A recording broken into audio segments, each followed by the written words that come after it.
Good afternoon, and welcome to Dr. G's ADHD Chat. I'm Dr. Terry James Gingrass, and this is the program designed to make the world safe for ADHD. And as I say almost every week, I am a clinical neuropsychologist and psychologist. I am in private practice. A lot of my practice is ADHD, both children and adults. I also am the parent of an adult ADHDer, and since my adult was a child back in the day before we knew a lot about ADHD, we probably made all of the mistakes it is possible to make raising him. Back in that day, and I say this almost every week too, I managed to make it through an APA-approved PhD program in clinical psychology without ever once hearing about attention deficit disorder, reading an article, having a lecture, nothing. Absolute zip. And, back in the day, they did things like say, oh, that's just an excuse for bad parenting, or that doesn't really exist. It's just, boys will be boys, because most of the hyperactive kids were little boys. But, it was just not generally accepted. Now we know so much more. There's been so much more research. So many more articles and books written that we have a much better idea about ADHD and what it is, and that it actually exists, and that it's inherited. So it's not your fault, Mom, because you ate a donut during your pregnancy or anything else, actually. ADHD tends to run in families. The heritability index is 85%, which is a whopper. That is a huge amount of genetic load. We think of things as being heritable, when they're around 50%, and 85% is just almost 100%. Almost, one for one. So, if you have a child with ADHD, better look at your ancestry, because one or both of you has people in it who have ADHD. And the other thing we frequently run into with ADHD is people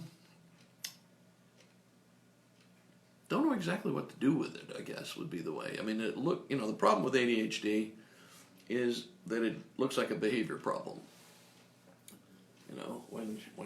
When the kid is running around the classroom, tipping over tables and chairs and stuff, it does not look like a neurologic condition particularly. Well, I guess to most people, let's put it that way. If you had some experience with neurologic conditions, there are some that look mostly behavioral. But the problem is it's hard for people to take an ADHDer seriously. And, I live in an area where the state legislature passed a law, I'm thinking about 10 years ago, requiring teachers to get formal training in ADHD. Well, I've talked to a number of teachers since then, and the training they get is like a 30-minute mandatory lecture once a year, which doesn't cover much of anything, and the takeaways aren't much either. So they're checking the block, but they aren't really doing the deed. It takes a while to learn about ADHD. Anything less than 4 or 5 hours, I don't even know how you could get into most of it. And certainly, what I get from teachers when we send rating scales for them to fill out, doesn't look like they know a lot about ADHD. I get a lot of, he's really smart. If he'd just pay attention, he'd do so much better. Or if she'd just work harder, it's like, come on, people. They're doing the best they can. That's just one of the things about ADHD that's so doggone frustrating. My ADHD, and I measured it, because I was a grad student, and I tested everybody in my family, in the neighborhood, because you had to. So I know what all the IQs are, and my ADHD has the highest IQ in my whole family. Well, except his mother. But anyway, so today I want to talk about one of the things that is simple, it's easy to do, and yet it is surprisingly helpful in improving ADHD attention, concentration, behavior, and all that sort of thing. And that simple thing is, honest to God, just exercise. Now, I know it's hard to look at an ADHD kid screaming around the house and think, oh, this child definitely needs more exercise. Well, the truth of the matter is all that yelling and screaming and jumping up and down and running around in circles in the house isn't what we're talking about, okay? It's not really exercise. What you need to do is have enough continuous movement that things start to settle down, okay? That's like running, bike riding, kayaking, canoeing, probably a couple of other swimming, and probably a number of other things that I haven't thought of. But you want some kind of continuous activity that you're doing for at least a half hour, and preferably a little more, and at least 5 times a week. And I don't know exactly why you would not do it 6 or 7 times a week, but that's just it. And exercise is surprisingly effective in helping ADHDers kind of control things a little bit better. I used to run marathons, okay? Then I blew out my hips. Now I am a steadfast trekker, hiker, walker, occasional bike rider, and kayaker. But I'm not running nearly as much. I maybe run once or twice a week. But running is by far, I think, the most effective way of making your body change. I mean, for decades, literally, we've known that running increases endorphins. What are endorphins? Endorphins are the things that help you. They're the naturally occurring painkillers that your body makes. They're morphine-like. Son of a gun. That's why having a bad back and just sitting still makes you miserable, and you need to get up and get moving to decrease your pain levels. And that's basically because you're increasing the endorphin levels. And we've known that, like I said, for 40 years or at least. What the effectiveness of exercise with ADHD is because it increases the neurotransmitters, particularly dopamine, that tend to be low in an ADHD brain.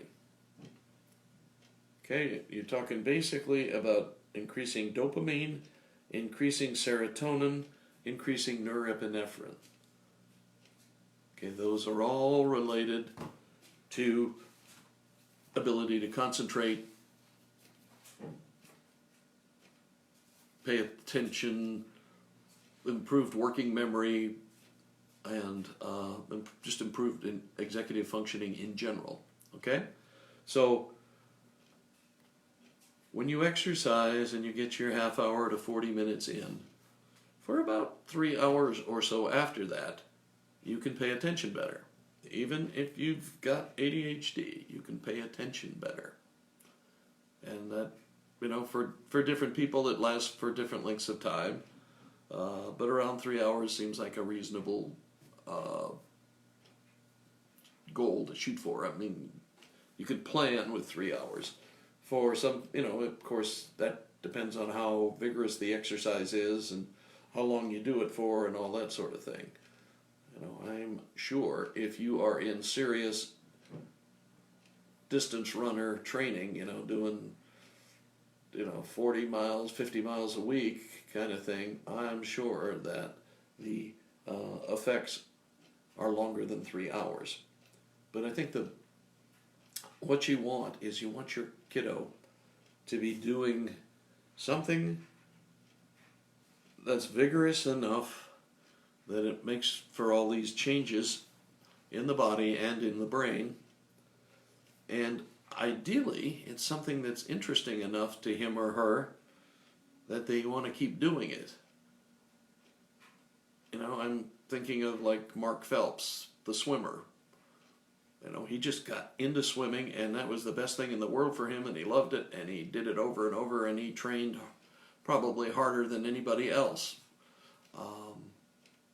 And he freely admits that it helped his ADHD. It helped him better control things. And Dr. Dale Archer, who's written a book called The ADHD Advantage, also talks about exercise and what it has meant to him. He said the only way he got through medical school was because he was also a distance runner. And so he would do a long distance run before settling down to study. And he made it through medical school, apparently. And so that's a real pretty simple thing that you can do for your ADHD that's effective. And the other things that are more subtle, I think, the benefits of doing regular exercise like that, is that if you've been, say, a runner for any length of time, you know that you are in better shape than 90% of the world around you, including your friends. And you know that you don't quit, because when you have done an out and back run, 5 miles out, say, and you've got to turn around and come back, it doesn't do you much good to quit. So you keep going, and you learn some resilience and persistence from that sort of thing. And those are also lessons you want your ADHDer to learn. They have so much trouble in school, they start think of themselves as being quitters and failures and all that sort of thing. But if they can go out, run an out and back 5 miles each way, they know they don't quit.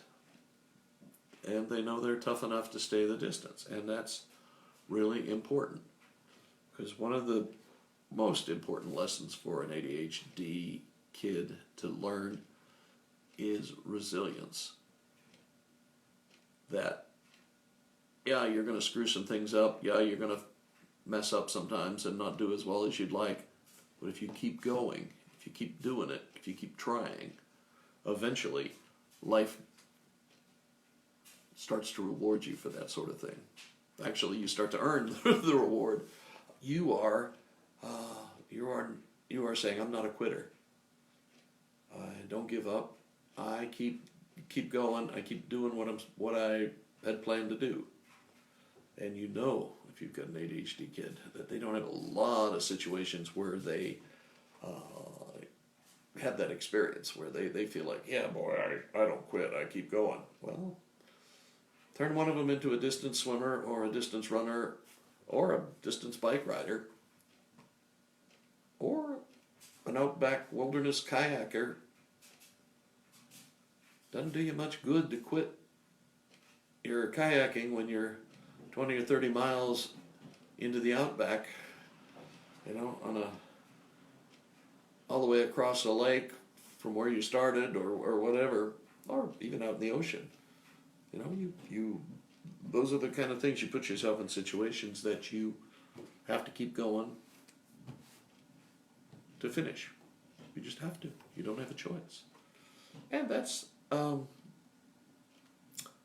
good thing for kids to know. And the other, I'm talking a lot about just distance kind of sports, but they can also get a lot out of,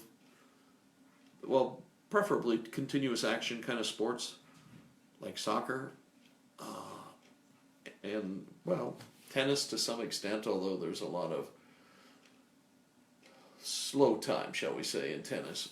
But any action, any activity where they have to keep moving for a period of time is going to be good for them. And the more movement, the better. If you've ever played soccer, you know that that's a lot of work. That's a lot of running. It's one sprint after another, all game long. And the net result is you do have the changes in brain chemistry that we're looking for. Plus you learn the other lessons about persistence and resilience and reliability, for that matter. You know, you have to keep going. You have to do it. It's up to you. It's, you know, you don't want to let the team down and all that sort of thing if you're playing team sports. There are some other sports that maybe aren't quite so suited for ADHDers. You know, my idea of torture is when you put an ADHD kid out in right field on his Little League team. I've seen that. I have experienced that, you know. Everybody is yelling and screaming at the kids to do well, and the right fielder with ADHD is looking at a bug on a flower instead of paying attention to the game. You know, for most, except for one or two positions, either being the pitcher or the catcher, there isn't enough action to keep an ADHD kiddo involved. Generally, okay. I mean, sometimes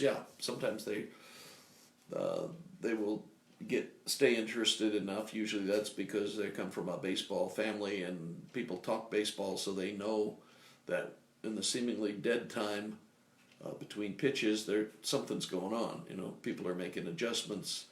You know, infielders are moving in or out or to the left or to the right. Same with outfielders. And if they're into all of that stuff, they can probably stay interested enough for the changes to be made. But even if they play team sports, some conditioning would require they run or bike ride or some activity like that. That's a continuous performance, what we used to call aerobic exercise. Now we call it cardio. But those are the best ones because those are the most direct. If you run for 40 minutes, I guarantee you the neurotransmitters in your brain will change. And the flow of dopamine, norepinephrine, and serotonin will be increased. And also your endorphins will be up. You know, endorphins are the ones that make you so you don't feel, you feel pretty good. You feel a little bit elated. And those are all natural, okay? You haven't had to wait for Congress or your state legislature to legalize any drugs. You're doing it all naturally. It is, and I know for sure I've experienced it, a natural high. I still remember one night I went for a run in the evening. I was in Tucson, Arizona, and it was warm but not beastly hot like it can get in Tucson. You know, the nice thing about living in the desert, I guess it's a nice thing, is at night everything cools down a lot. So I'm out there, you know, shorts and running shoes, that's it. And about 20 or 30 minutes into it, I was just like, whoa, this is so cool. And I didn't care where I was. I didn't care how far I was going. And I just kept going and going. I must have done 10 miles that night. I didn't plan on that, but it felt so good. I just kept going. And that can happen, okay? That's not some whacked out story from an old has-been runner. It happens to a lot of runners. And it happens to a lot of any kind of endurance athlete. But the short, quick message is that it'll help your ADHD kid in a lot of ways. The temporary thing is that it increases neurotransmitters that help them concentrate better and stay more calm and composed. Long term is they learn some lessons about persistence and sticking with it and being resilient and so on. And who knows, your child may be one of the teeny tiny percentage of people who actually get to make a living playing a sport. That is not very likely, so don't plan on it. Certainly don't base your retirement on it, because it's unlikely that will happen. Okay, well that's me for this week. Again, I'm Dr. Terry James Gingras, and this is Dr. G's ADHD Chat, the show to make the world safe for ADHD. And remember, your child is an outside-the-box thinker, and the world is changed by people who think outside the box. So who knows? Your child may find a way to cure global warming. I don't know. Cancer. Who knows? But treasure that and nurture it. Okay? We will catch you next time. Any comments or questions or things you'd like me to talk about?